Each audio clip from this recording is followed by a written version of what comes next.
Hello dear students, my name is Professor Meher Bhavnani.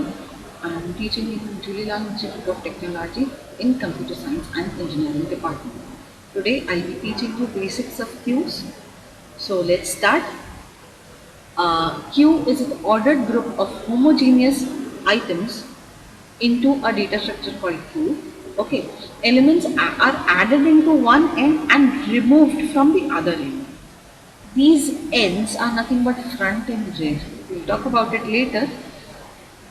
Q works on the principle of FIFO, that is first in, first out. Students, whenever we go somewhere, it can be a movie or we go wherever we stand in a queue, we are following the principle that is first come first serve, right? The one who comes first gets into the hall first, right?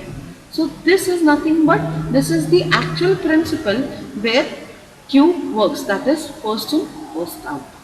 Okay, so here I have got two. Initially, I need to tell you that we have two variables, that is front and rear. Okay, these are initially initialized as -1. When we'll walk into the C implementation of Q using arrays, I'll tell you the functionalities of front and rear. Okay, the basic operations of queues are, first is NQ. By NQ is I am adding an element to the end of the queue. Next is DQ. I am removing an element from the front of the queue.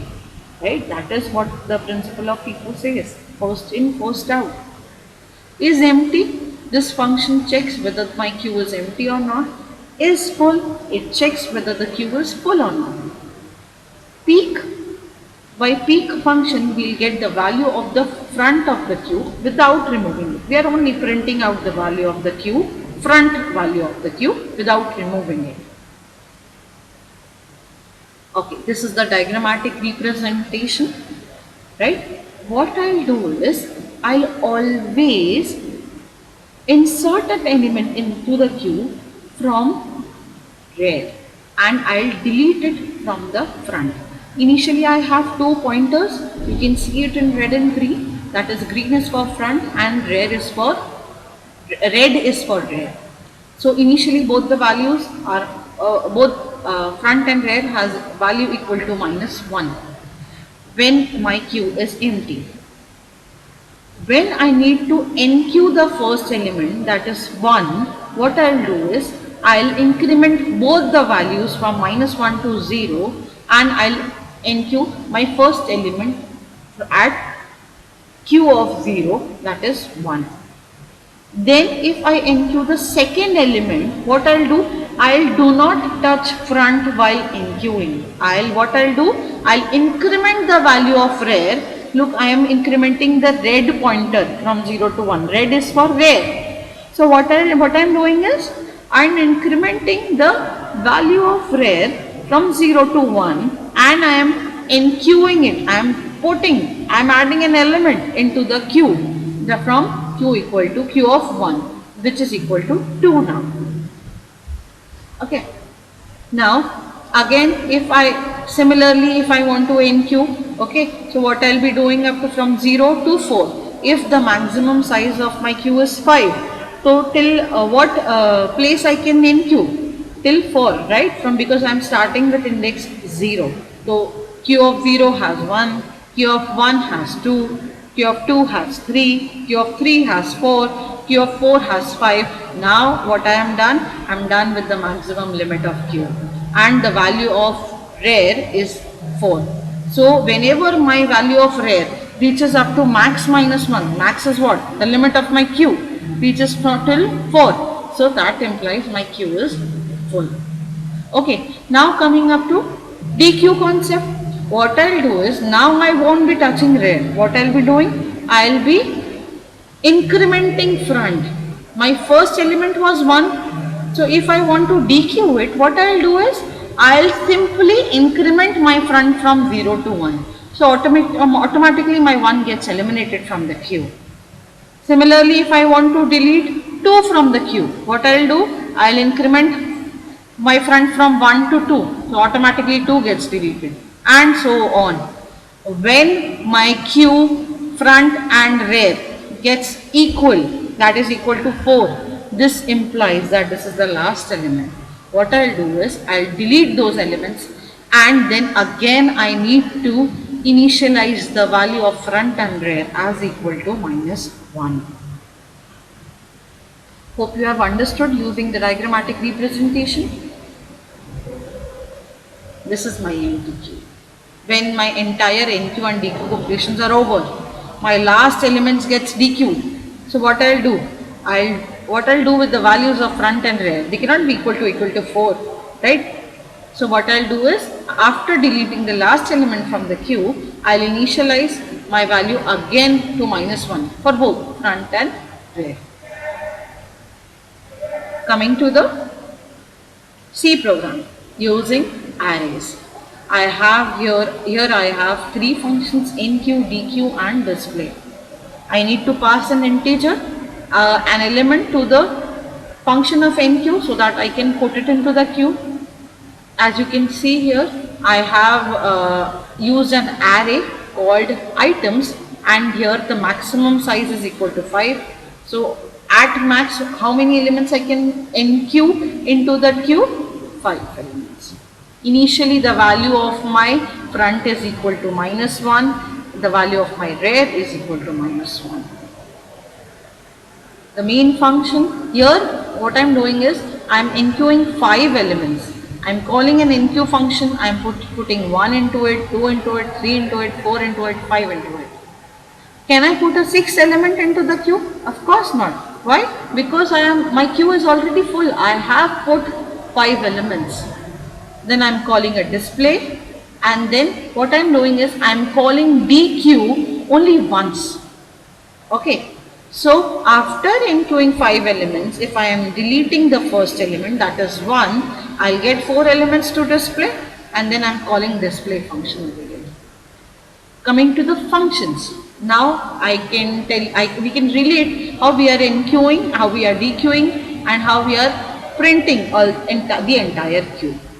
Initially, if my rear equals to size -1, that is, I've told you my rear is initialized as -1.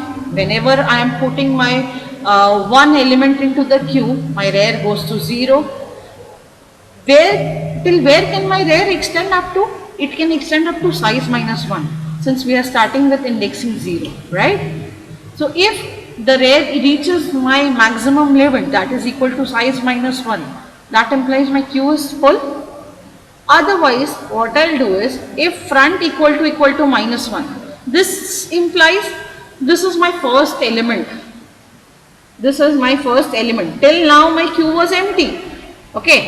Now what we are doing, this is my first element. So what we are doing, we are incrementing front equals to 0, rear equals to 0, right? And then I am putting into the array called items, from items of rear, the value. Okay. This is nothing but the function of my NQ. Coming to the DQ function. Again, if the value of front equals to -1, do I have anything to NQ then? No, I do not have. What I'll do is, I do not have any element into the queue if the value of my front is equal to -1. So there's nothing to DQ. So what I'll print Q is empty. Otherwise, what I'll do is I'll simply increment the value of front by 1. Now, if the value of front is greater than rear, if the value of front is greater than rear, that implies my last element has got deleted. So now what we need to do is, if my last element has got deleted, then what I'll be doing is, I'll be again bringing my front and rear to -1. This implies my queue has empty. Okay. This implies the last element in the queue has got deleted. Only then my front will be greater than rear. Exact, isn't it? Because look here, what we are doing, if the last element is 5, right? So my front and rear is equal. Front equals to 4, rear equals to 4. If this 5 gets deleted, my front gets plus plus incremented by 1. So the value of front will be 5. It is greater than rear. That implies my queue is empty. So what I'll do? I will again bring my front and rear to -1.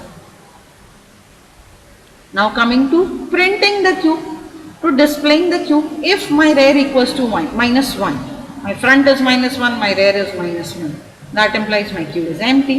Otherwise, what I will do is, I will print from front to rear. From front to rear. Will I print from 0 to rear? No. Because if I have dequeued some element, here if I will dequeue 1. So what I'll be doing, I'll printing from my green pointer, I'll be printing elements from the green pointer pointed by my front to my red pointer pointed by my rear. So what I'll be printing? I'll be printing 2, 3, 4, 5. If I'll give I equals to 0, then what I'll be print? It will print a space, then 2, 3, 4, 5. Right? So what I am doing here, I am printing by from front, I equals to front, till rear, all the elements. Okay. So here we are done with basics of queues. I hope you have understood basics of queues. Thank you so much.